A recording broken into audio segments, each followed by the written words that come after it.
Asylum seeker. Bawa na kayo. Wala na akong bayan. Kawawa naman ako. Buti na lang nandito si Maharlika at papakainin ako. Pinakain na ako ng sapin-sapin. Yes, Kaya, doon lang ko siya nagsapin-sapin. Pupunta pa ako doon sa bayan at manlilimos dahil ako isang asylum seeker. No? Yes. Pero alam mo, Maharlika, mag-ingat ang mga bangag dahil ang huli tayong nagkasama ng buwan ng Hulyo, nayanig ang mundo dahil nagkaroon ng pruweba na bangag ang mga bangag. Yes. Anong pasasabugin natin maging magkasama na naman tayo sa Amsterdam? Nung last time nayanig sila, kala nyo ha, wala kami ebidensya na bangag kayo ha. Hoy, ang sasabihin ko pa sa inyo, 3 verification meron kami. Kaya yung mga kasinungalingan na sinasabi ng mga ahente-ahente nyo na wala namang alam, wala po yan sinabi sa mga high-tech verification na ginawa ng mga Amerikano at iba pang mga lahi, no? 3 verification po yan. Yes. Kaya nga, mag-isip kayo ano na naman ang mangyayari sa inyong magkasama na naman ang Maharlika at si Spokes Harry. Diba? Correct. Mayanig na kayo dahil malapit nang matapos ang iyong mga panahon at ang mga Pilipino gising na sa katotohanan na kinakailangan ng tunay na pagbabago na imposible habang nandyan ang mga bangag. O, diba? Correct. Dahil ngayon talaga grabe yung Spokes, yung reaksyon ng ating mga taong bayan sa buong mundo. Imagine niyo yung hindi masyadong mapolitika, nagsilabasan sa kanilang mga bahay para talagang magprotesta at ipakita ang pagmamahal kay Pangulong Duterte at syempre sa bayan. Kasi alam mo, hindi lang si Duterte naging issue eh. Correct. Nung sinurrender nila sa dayuhan ang isang dating presidente para sa di umanong mga kasalanan na ginawa sa Pilipinas. Bakit? Tayo ba'y walang gumaganang hukuman? Tayo ba'y nasa ilalim pa ng mga kaputian para kinakailangan na dayuhan na maghusga? So parang nagkaisang bayan, hindi lang dahil sa kulay politika. Kung ano man ang kulay mo, basta ikaw Pilipino, dapat magalit ka sa ginawa nila. Pinakidnap ang isang presidente at dinala sa isang dayuhang lugar na dapat hukom na Pilipino ang naguhusga. Yes, kaya naman talagang ang mga Pilipino all over the world ay nandito sa the Netherlands. Kahapon talagang may mga nasalubong ako, Spokes. Galing kami dun sa Tulips Garden from Ireland and kanina sa amin kung saan kami nakastay. Galing ng LA, shout out kay Ma'am Tina na nakasabay namin sa breakfast. And yung mga taga Germany, talagang nakasabay din namin. Talagang sila ay kumikilos. Talagang nagsa-speak up day. Kaya naman natatakot ang mga bangag ngayon, lalong nagbabangag. At ngayon, bispiras ng birthday ni Presidente Duterte. Anong gusto ni Presidente Duterte? Mag-speak out ang lahat. Huwag kayong matakot kahit kanino dyan. Sa NBI, sa kapulisan, huwag kayong matakot. Karapatan nating mag-speak out. At habang tayo tinatakot at sinusupil ang pananalita, lalo natin silang bingihin sa ating pagsisigaw hanggang wala na silang marinig dahil sira-sira na kanilang mga eardrum sa ating panawagan. Ayaw namin sa bangag. Ang sarap talaga pag asylum seeker ka na hindi ka na mahahabol. Nek-nek nyo, hindi na ako mahahabol. Kaya ngayon, bangag. O, di ba? Yes.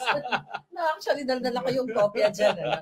Dala ko yung kopya ng, what do you call it? Authentication. Authentication. Ay, nako, yan na po. Dahil yan, isa yan sa ebidensya na talagang bangag at ang dahilan kung bakit tayo pimperson. Alam mo, totoo niyan. Ako may galing sa Kongreso eh. Oo. Kaya pwede ba magtigil-tigil na kayo dyan sa mga sinungaling nyo? Talagang galit na galit sila sa akin dahil ako pinagbibintangan na akong source ng bangag video. Eh, ikaw naman talaga yun.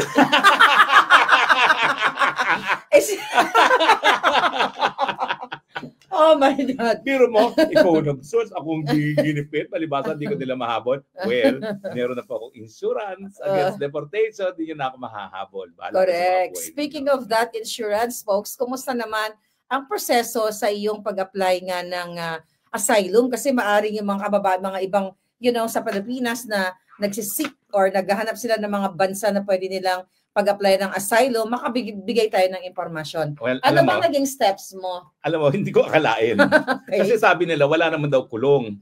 Totoo, walang kulong.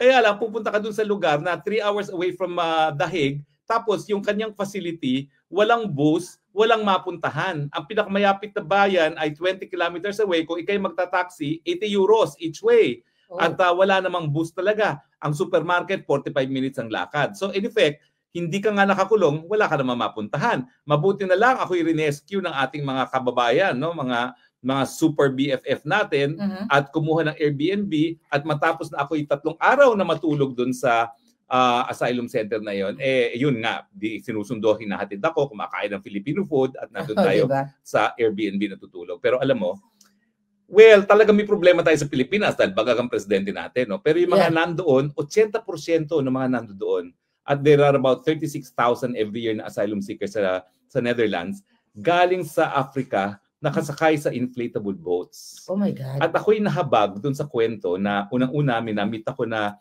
mag-ina, nakasling yung kanyang anak na bata. Siya'y galing nga sa isang inflatable boat, nanggaling sila sa Greece, naglakad all the way sa Netherlands. Pero ang sa pinaka-nahahabag ako, 15-year-old na taga-Africa din, 8 sila na nagbayad doon sa inflatable boat, namatay lahat ng pamilya niya, nag-iisa na siya. So talagang awang-awa ako doon sa batang yun. Hinakap ko na lang ng hinakap at yung pagkain ko sa araw na yun, binigay ko na sa kanya at sinabi ko, I will get all my food. You can have all my food so you can like collect it. No? Pero I guess it's God's way of telling me na miski ginigipit ako ng bangag na administrasyon, mas mabuti pa rin ang buhay natin dahil at least hindi tayo nalulunod sa dagat dahil gusto lang natin umiwas sa labanan, no, sa mga bahay nila, no, sa bayan nila. Binabangag na tayo. Oo, binabangag tayo ni bangag. Anyway, kasi ang asylum ngayon, hindi lang doon sa pagtakas sa political persecution, yung mga umaalis din sa mga lugar na merong labanan na nangyayari. Teka muna, so lahat mga nakasama mo, majority ba sa kanila politically persecution yung mga cases? Majority tumatakas sa labanan, mga Africans, mga Syrians, mga Afghans. Yung naging roommate ko doon ng 2 araw, 15 years old siya, mag-isa siyang lumuwas ng Europa, no? Dahil nga pilit siyang rin-recruit ng mga Taliban, no? At saka iba yung pananampalataya sa Islam, yung kalaban ng Taliban, no? At dahil gusto iiwas ng pamilya niya yung roommate ko sa pagiging Taliban, pinadala nila lahat ng ipon, pinadala nila. Nakakalungkot doon, 10 years ago na siya dumating ng Sweden, hindi siya nabigyan ng asylum dahil lang kwento doon is yung una, in-age test siya, 3 months older daw siya, pero 15 years old and 3 months. So, hindi nabigyan. Tapos 2021 nag-apply na naman siya, tinanggap ang totoong edad niya, hindi naman tinanggap na siya ay tumatakas sa mga Taliban. So ngayon, itong nakakatawang kwento. Nahuli siya sa Schiphol, galing Sweden, ang gamit niya, Philippine passport. Saan niya nakuha? Hindi peke, genuine. Yung pala nakaw. By the time naglanding siya sa Netherlands para sa lipat eroplano, na-report na ng Pilipino na nakaw yung passport niya, nahuli siya, kinulong siya, kaya siya humingi ng asylum. Kaya nga sabi niya, what are the chances na ang roommate ko, Pilipino? So kung sino man yung nawalan ng passport, sorry na lang, pero nahuli din yung kumuha ng passport at gumamit ng passport at nakulong pa. No? Folks, nagkaroon na ba ng initial interview sa'yo? Anong mga... Well, nagkaroon na ng interview dyan. No? Susunod na interview, matagal pa. Ang sabi nila, 6 to 66 weeks. No? Pero importante kasi, yung pag-apply mo, mayroon ka ng protection na hindi ka na ma-deport doon sa bansa na tinakasan mo, no, o sa Pilipinas. So kahit ano pang gawin nila, mag-red notice pa sila, mag-extradition pa sila, wala na silang magagawa hanggang hindi matapos yung aking application. 1 year and a half ang kanyang duration bago matapos yan, no? Malay mo wala na siya mga weeks from now. Sana nga next month wala na no? Malay ko ba kapag next month wala na, di uwi na ako, no? Hindi ko naman ang asylum kung wala na dyan, no? Ang mga nang-aapi, no? So, but anyway, yun naman po yung importante ron. Ngayon, talagang napaiyak ako nung pumipirma ako. Kasi yung pagpirma mo sa application at pagtanggap na application, doon ang nagbibigay ng protection. Napaiyak talaga ako. Hindi lang iyak, hagulgol. Kasi sabi ko, 6 at kalahating buwan ako tago ng tago dyan sa mga bagang dayan. Ngayon, wala na silang magagawa sa akin. At alam mo, yung nag-i-interview sa akin, yinakap ako. Dahil talagang grabe yung hagulgol ko na talagang for the first time, hindi na ako kinakailangan magtago. No? Alam mo naman buhay ko, nagko-costume, nagpapanggap, at ngayon, darating ang panahon, papakita ko sa inyo kung ano mga itsura ko nung ako yung nagtatago sa mga bangag. Ay, ako, ngayon, hindi na ako kailangan magtago. Bahala kayo sa mga buhay ninyo. Nandito na ako, may karapatan na ako bilang asylum seeker. Yes. So, ano ba yung mga balita dun sa Pilipinas? Kasi, balita, from your friends, talagang, alam ko naman na hinahunting tayo pareho, hindi lang ikaw. Dahil mas matindi ka, di ba? Ikaw gusto ka nilang gurgurin. Yeah, may assassins talaga silang pinadala. Pinapasok pa sa Amerika, ha? At may konsabahan yan sa mga opisyalis natin dyan sa Philippine Embassy, ha? Dahil sila pa nagpapasok dyan, ha? Yes. Oh. Actually, kasama nga yan sa mga exhibit ko, no? Yung mga ganyang information, you know, mga ebidensyang kinalap ko dahil dyan sa gusto talaga nila akong paggurgur. But ganun pa man, lumalaban tayo kahit saan. Kaya nga talagang wala nang atrasan to, folks. Wala na. Ako dati, maingat pa dahil sabi ko, baka kumatris, VPN pa, at saka kahit paano, hinay-hinay lang. Ngayon, wala na. Bangag. O, di ba? Kaya naman magurgur tayong dalawa. Dala ko ang pasimuno ng mga kabangagan. Hindi, meron tayong mga Dutch na magpoprotekta sa atin dito, di ba? Yes. Hindi sila po pwede rito. Dahil dito walang diktadurya, dito walang panunupil ng karapatan. Kahit araw-araw tayong mag-rally doon sa place of detention ni Presidente, wala silang magawa. Kahit araw-araw tayong magsigaw ng bangag, wala silang magagawa. Dahil pag sila sinupil tayo, merong European Court of Human Rights. Lagot sila doon. Diba? Yes, mananagot talaga sila. Pero folks, ano yung mga na-realize mo or natutunan mo during that 6 months na nagtatago tayo, you know, kasama na ako dyan, tayong dalawa, no? Na sa mga kabangagan ng gobyerno ni Marcos Jr. Well, una talagang gusto ko maibalik sana yung panahon na bakit ba ako nagpabudol dito sa bagag na ito. No? Talagang sinabi ko, ako, meron din akong ama. Ang ama ko may mga pagkakasala. Bakit ako magbabayad ng sala ng ama ko? Pero siya hindi na natin naisip na for instance, sa pagnanakaw, nakinabang din siya. Yes. Dahil syempre, nabuhay siya na para siyang prinsipe na hindi siya nakakatikin ng pagkagutom, hindi nagtatrabaho, walang tinapos sa na pag-aaral, and yet limpak-lipak sa salapi niya. No? Papulburon lang. Papulburon lang. No? So parang hindi totoo yun. Nasasabihin natin na palibasa anak siya, hindi niya kasalanan. At saka, yun nga nakinabang sa pera ng bayan. Nagkamali talaga tayo doon. Sumunod ako kay Inday Sara, kaya pikit mata. Sabi ko naman, baka nga babaguhin ang kasaysayan ng Pilipinas. Hindi pala, mas malala. Kasi pero you'll never know. Baka may purpose ang lahat ng ito. Well, ang purpose wag na natin talaga silang pagbayagan. Wag nang bumalik kung mawawala. Wag nang magbabalik at wag magpabudol muli. Yes. Talagang ang kanilang mga ginagawa sa bayan, genetic. Yung pagnanakaw, yung pagiging diktador, nasa dugo na sila. Nasa dugo na nila yan. Wala na yan. Hindi na magbabago yan. Anong nakikita mo dito na ang dramatization ni Amy Marcos na tinanggal na siya doon sa alyansa ng mga bangag, kesyo hindi na mention yung name niya doon sa last nilang sortie, at itong si Amy parang may eksena na pinagkaroon nga ng hearing dito sa Foreign Relations Committee na kung saan parang sa isang banda yung mga iba gustong papaniwalain na parang more on for PRRD itong si Amy Marcos. Kasi ako, I don't buy that. That's BS. Kasi alam ko for sure na itong si Amy, di ba, talagang hindi niya booking na yung kapatid niya ay bangag.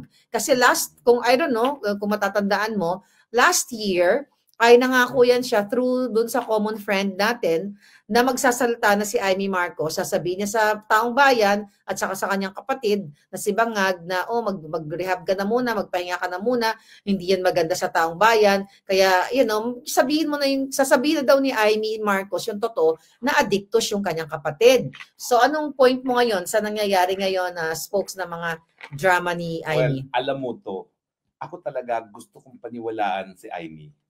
Alam ko, nagtatalo pa tayo ng mga panahon na yon. No? Pero sabi ko is, kung talaga namang gusto niyang ang kanyang kapatid, di matagal na niyang tinalikuran si Inday Sara. At naalala ko pa nga yung nagpunta kami dun sa bahay ni Ivy, kung saan nagpunta rin si BP Sara, isang araw matapos siya magbitil sa DepEd, meron lang kami pag-uusapan, singin si Amy. No? So talagang, ako talaga, nabola din.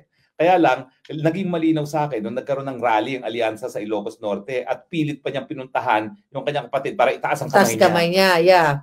Talagang yun, talagang malinaw na talagang gusto lang niya mamangka sa dalawang ilog. Anong nangyari? Number 18 siya ngayon. Kung siya ay naging consistent sa mulat-mula at sinabi niya na talaga na paninindigan ko ang mga Duterte dahil hinayaan naman nilang magkaroon ng mapayapang libingan ng kanyang ama, siguro nasa number 5 siya dahil si Bongo na loyal kay Duterte, ayun, number 2, number 1, di ba? Pero namangka siya sa dalawang ilog. Ngayon, hindi na siya makabawi at ilang buwan na lang, ilang linggo na lang, eleksyon na. number 80 na siya.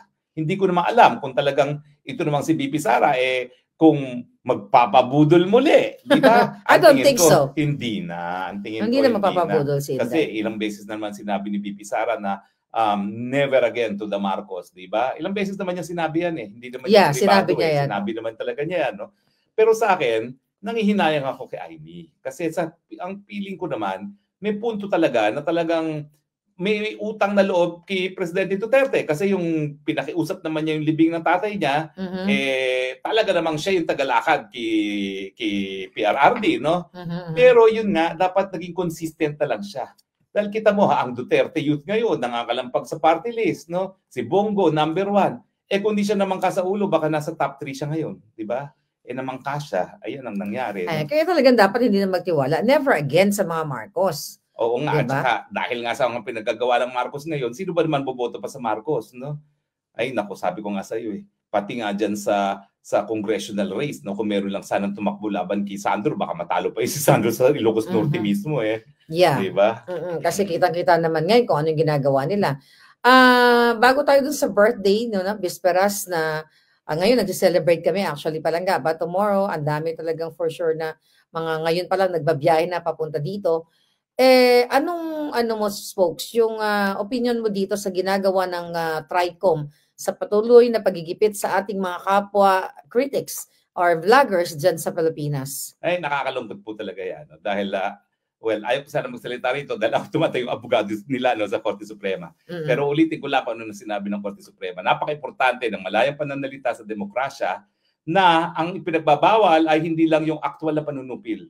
Yung kahit ano na maging dahilan para mag-alinlangan ang mamamayan na panindigan ang karapatan ng malayang pananalita, yan ang pinagbabawal. At alam naman natin kung anong plano talaga ng TRICOM na yan. No? Talagang ginagantihan sila dahil binabanatan sila ng mga vloggers at talagang nag-aantay lang sila ng pagkakataon para ipakulong. Yan ang katotohanan. Ngayon, minabasa ako na meron palang pinakulong na naman na isa na parang hindi natin alam Yung isang, yung mayor ng Bawan na aking kaibigan na kalaban ni Luistro kasi yung Bawan nasa distrito ni Luistro at matalik na kaibigan yon ng kalaban ni Luistro.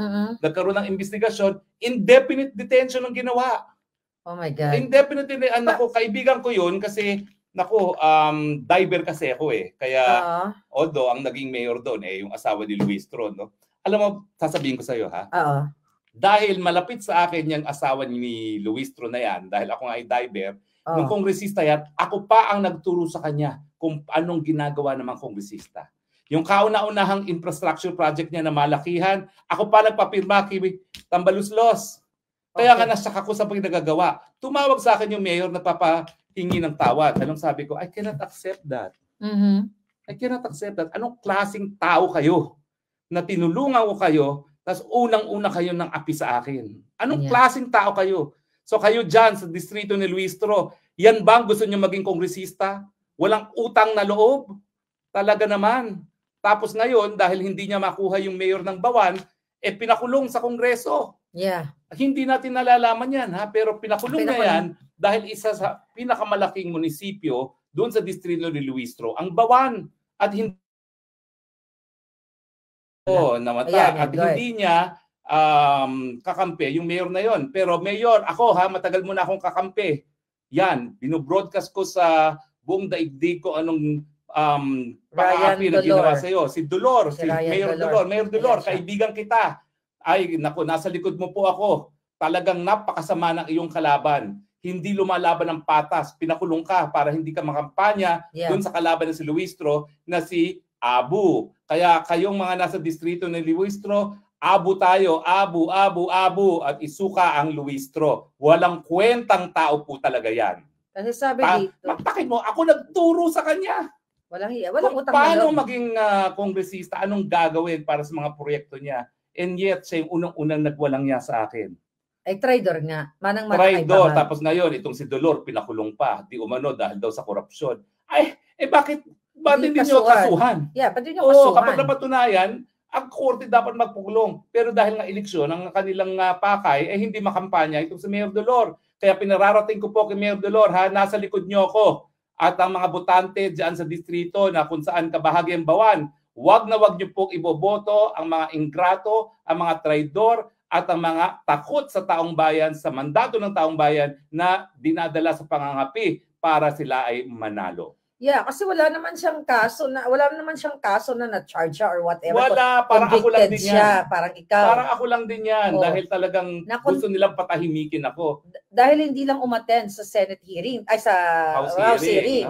Tama? So it's the same pattern kay Colonel Grijaldo, sa mga vloggers. At saka alam mo, nagpanggap pa sila, kunwari hindi daw si Luis Ru nag-sponsor ng resolution. Mali po yan eh. Kasi ako naging kongresista. Walang resolution na dapat i-file tungkol sa isang lokal na congressional district na hindi ang nag-file ay yung congressman ng distrito na yun. Natural. Respetuhan lang yan. So talagang ano yan, kontsaba na i-file yung resolution na yan para ipakulong si Mayor Dolor, no? Kaya nga sinasabi ko doon sa aking mga kakampi, puntahan si Mayor Dolor at sabihin na nasa likod niya tayo. At siyempre po, nakikiusap ako, iboto niyo po si Rani Abu at wag na wag ang mga traidor. Yeah, so the same pattern talaga, the same style ang ginagawa sa atin, no? Huhulihin ng kalaban. Ganon din yung gusto nilang gawin sa mga vloggers. Mga vloggers kay SAS, di ba? Nakakasuhan. At ako, kasi gusto nilang ma-take down yung mga Facebook pages natin, spokes eh. Yan yung nakikita during the election season. Kaya yan talagang inaay ng mga bangag para mawala nga tayo dahil syempre mas namamayagpag no ang mga anti-bangag o anti-bangag critics or mga vloggers. Kaya naman gusto tayong patahimikin lahat, gusto lahat tayong gurgurin.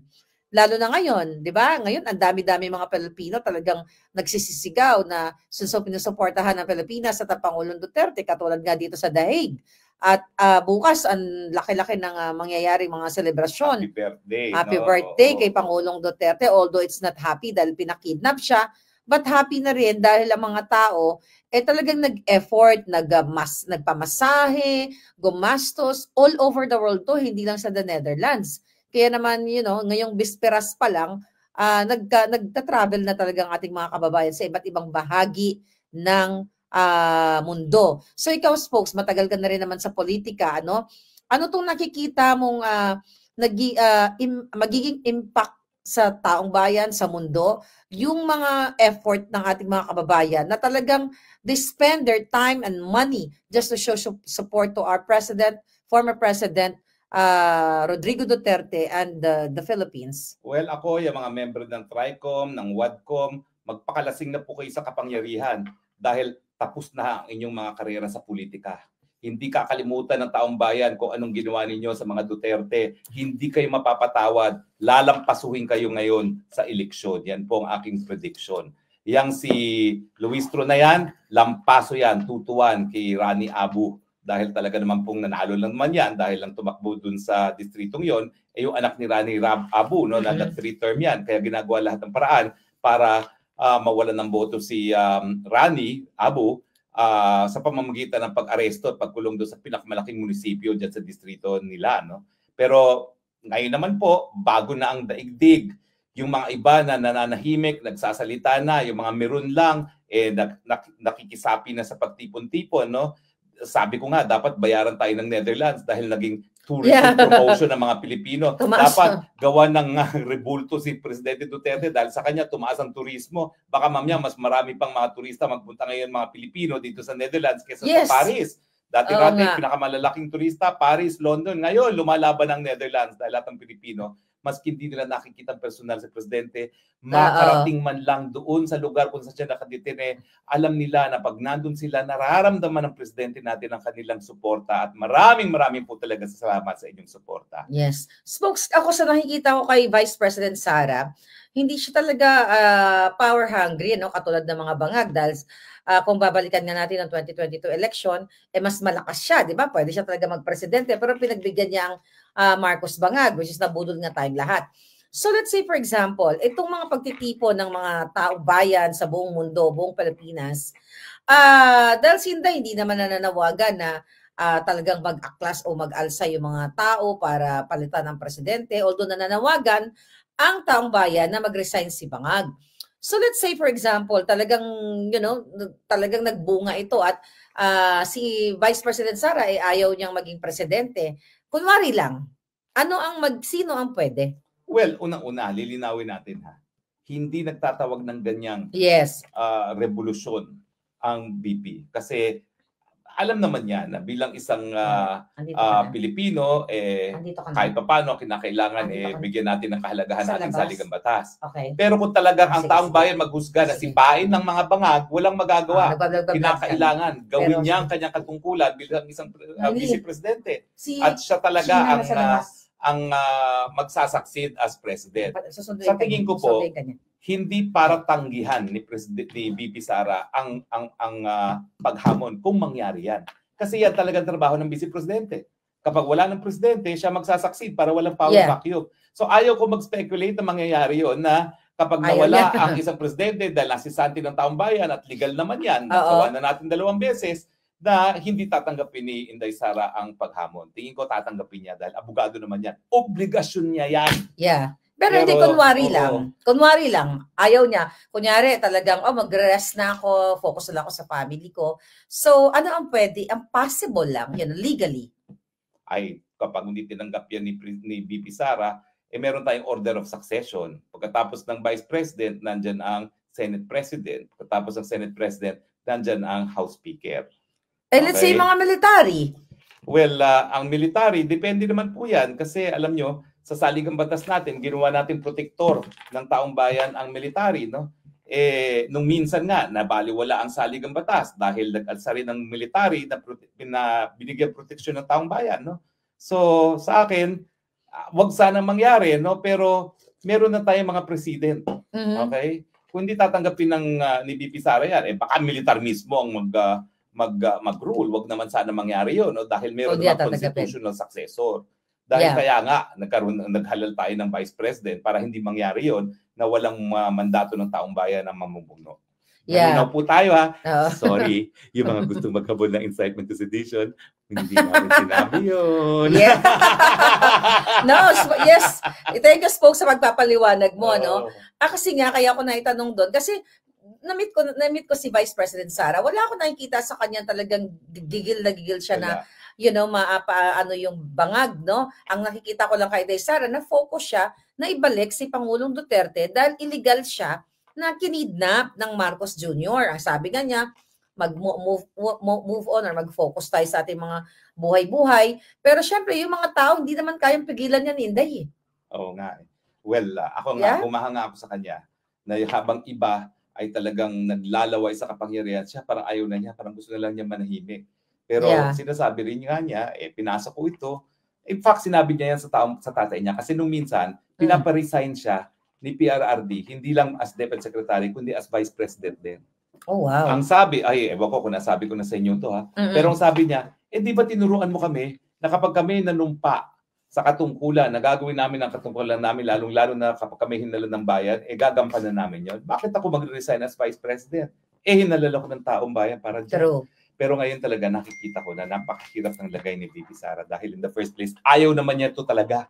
Mag-file na nga siya na ang tatakbuhan lang niya mayor, nabudol ng isa. Nabudol ng isa na kailangan tumakbo siya. Otherwise, hindi niya matatalo yung taga Bicol, no? Totoo naman dahil kung hindi siya tumakbo, baka Leni Robredo ang presidente ngayon at hindi Marcos Jr., no? Yeah. So, mahirap ng lagay niya na talagang ayaw naman niya, nabudo lang siya, tapos ngayon, meron pang issue na baka naman naglalaway sa posisyon kaya nangyayari ito. Hindi po. Ang mga pangyayari po ngayon ay dahil galit ang taong bayan. Manhid na talaga kayo na hopeless na pagkamanhid kung hindi niyo po nararamdaman ang galit ng taong bayan. Yes, kaya naman talagang ang taong bayan ang kikilos. Hindi natin kailangan kumilos actually. Dahil taong bayan, ang talagang nagpapahiwatig na sukang-suka na sila sa gobyernong bangag.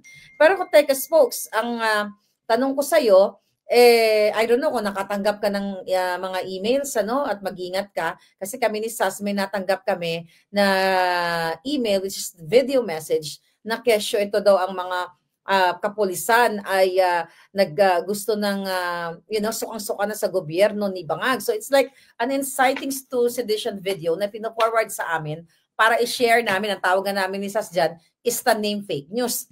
Ikaw ba, pag ikaw ay kung talagang ikaw ay matapang na tao na may panindigan para sa bayan, magko-cover ka ba ng mukha? Correct. At sabihin mong ano? At saka bakit ka dakdak ng dakdak? Kung gusto mong magrevolusyon, edi Lumabas magrevolusyon ka. ka. Bakit siya mapapasok kay Sas o kay Marley? Bakit papabroadcast mo pa sa Buljakan? Hello, masyado ka namang publicity hungry. I know, kaya mag-ingat kayo mga Walang palangga. exciting to sedition dyan. Sinasabi nga namin, uloy, binobola nyo kami dahil gusto nyo i-broadcast namin para madimanda kami ng inciting sedition. Sorry, alam namin ng batas. Yes, tsaka sinasabi kasi ni NBI Director Santiago na hinahanda na nila, nagbi-build na sila ng mga cases laban sa atin at sa mga vloggers. So ano naman yung nakikita mong message sa taong bayan na ultimong mga kritiko, ordinary citizen, ordinary Filipinos from all over the world na talagang hahantingin ng gobyerno ni Bangag, mag-post-post lang tayo? Alam niyo po, kapag alam na ng gobyerno na talagang nawala na ang suporta ng taong bayan, wala na silang gagawin kundi gagamitin ng dahas at pananakot. So habang nananakot po sila, yan ay pruweba na alam nila na wala na silang suporta ng taong bayan.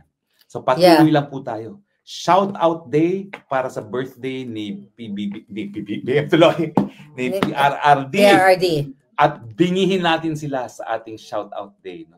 Let us paint the world green. Yes. Green is the color of the day. Yes. Actually, may mga dumating tayong mga bisita ngayon mula sa ngayon kapapasok lang Ireland, Belgium at kung saan-saan pa. Isa tayong paboritong bisita nakakarating lang. Pero mamaya yun, mamaya. Surprise natin yun. Mamaya magbablog ulit tayo. Mamiminig ang mga bangag sa ating bisita ngayong gabi.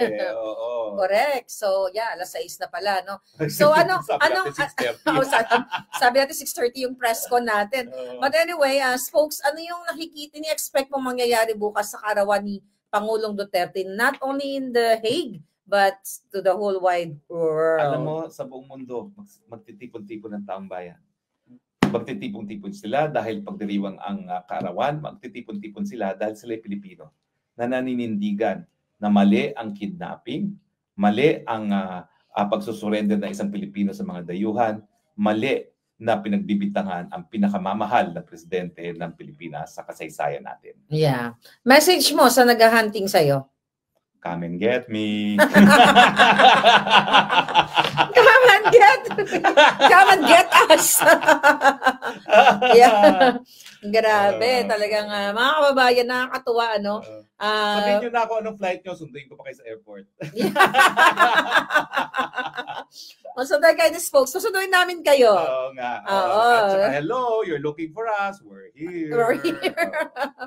Magkape-kape pa tayo, di ba?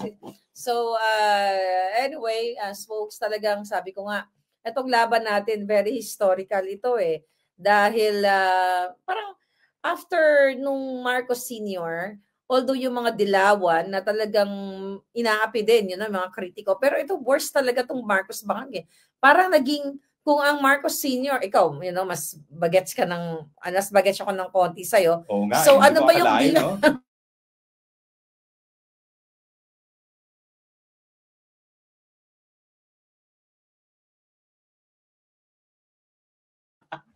Yeah, may pinag-aralan yung senior. Walang bisyo yung senior. Ito talaga, bangag talaga, no? So, yes, ayun lang muna yung mga update natin. Spokes, may sasabihin ka pa ba sa ating mga palangga? Well, alam niyo po, napakahirap ng aking naging buhay nitong nakalipas na 6 at kalahating taon. Nagpapasalamat po ako sa lahat ng mga nagbigay ng suporta. At dun sa mga nag-aalinlangan pa kung magsasalita, alam niyo po, may Panginoon at bibigay proteksyon dun sa mga nasa tamang landas. So manindigan lang po tayo, ipaglaban po natin ang bayan dahil kung hindi po tayo paglalaban ng bayan Pilipinas, hindi po yan gagawin ng dayuhan para sa atin. Yes, kaya naman antabay lang po kayo dahil ang oras actually dito is alas 6 na ng gabi. Yung mga pumupunta dito sa The Hague, particularly sa ICC, ang mga tao doon kasi come and go. You guys are welcome na maging part nitong history na ito na talagang magpakita ng suporta. Yung iba nagdadasal, pwede rin kayong kumanta, basta wag lang sobrang lakas, wag lang tayo nakaistorbo sa komunidad. At everyday may mga pumupunta din mga palangga natin doon. Nandun yung mga vloggers at kung sino-sino pang mga kaalyansa natin para sa bayan. At paalala ko lang po kasi yung mga reporters at yung mga may mga pumupuntang bangagan mga dilawan doon sa ICC. Paalala ko lang na wag nyo silang parang i-provoke or something. Kasi yun yung gusto nila. Para makakuha sila ng grounds para ibato sa atin, or maybe they will report us as Pangulong Duterte's supporter, right? What do you think about that? Kasi parang minsan may mga ganung commotion. Alam nyo, ayaw ni Presidente Duterte na gawin natin yan. Yeah. Alam mo, nung siya'y presidente, hindi niya pina-impeach. Pinagbawalan niya impeachment ni Lenny. Di ba? Sinabi niya, kalokohan yan. Why will impeach her? Pabayaan niyo siya dyan, okay? At hindi siya nag-isip na mangbenga ng kahit sino. Pwede niyang ipinakulong si Noynoy Aquino at ang kanyang mga kaalyado. Walang ganong inisip ang Presidente Duterte dahil ang inisip niya, daming problema rito, poproblemahin po pa kayo. No? So, wag niyo na pong gawin yan dahil hindi po yan gagawin ng Presidente Duterte sa kanila. Bagamat, welcome to the Netherlands, Leila de Lima. Welcome kang pumunta dito bukas sa birthday. Yes, magkita-kita tayo. At papakitaan ka naman namin kung na sibilisado naman kami. Kaya lang, hindi ka talaga mahal ng tao doon bukas. Hindi talaga kayo mahal ng tao. Sabi ko mga spokes kanina, imagine mo, kung ako ay hindi ko gusto ang Pangulong Duterte o let's say kung sino man kinikriticize ko, hindi ako mag-spend ng time and money para to travel, di ba? Pero sila, they spend their time and money to travel dito. Alam niyo, mga walang sweldo yan habang nagpupunta sila rito. Dahil bukas, araw ng trabaho, talaga nag-leave. Nag-option sila na wag nang mag-sweldo. Tsaka ang layo ng mga pinanggagalingan. Hindi lang naman dito lang yan sa Netherlands. From all over. Yeah. I mean, si De Lima, tsaka yung mga bangagan na supporter. Kumbaga, kung ayaw nila kay Pangulong Duterte, bakit pumupunta pa siya dito para gumastos ng pera? Kasi alam niya na walang boboto sa kanya. Dahil siya ay number 1 kalaban ni Duterte, kaya kumukuha ng eksena, gumagawa ng eksena. Yung konting mga dilawan pa na diehard para bumoto sa kanya.